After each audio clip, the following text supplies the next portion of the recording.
یزید خلیفہ کب بنا تھا؟ 61 ہجری میں. رسول دنیا سے کب گئے تھے؟ 11 ہجری میں. درمیان میں ڈیفرنس کتنا ہے؟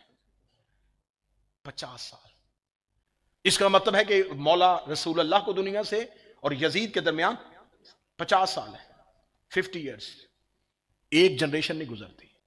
اس کا مطلب ہے کہ جو رسول اللہ کے دور میں بچہ تھا، یزید کے دور میں جوان تھا. جو رسول اللہ کے دور میں جوان تھا، یزید کے دور میں بوڑھا ہو گیا تھا.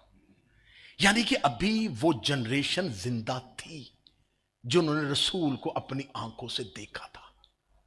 اور جس نے رسول کو آنکھوں سے دیکھا ہو اسے صحابی کہتے ہیں. جس نے نبی کی صحبت میں زندگی گزاری ہو اسے صحابی کہتے ہیں. یزید کی بیعت صرف شام کے لوگوں نے نہیں کی تھی،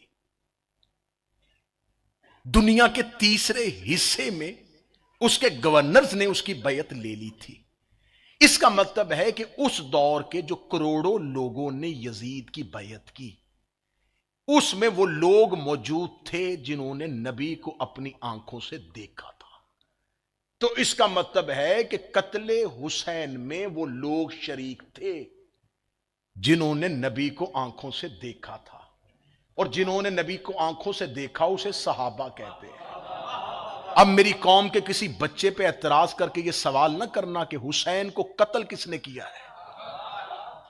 قاتلان حسین صرف کوفہ میں نہ شمار کرنا، ہر وہ بندہ قتل حسین میں شریک ہے جس نے یزید کے ہاتھ پہ بیعت کی.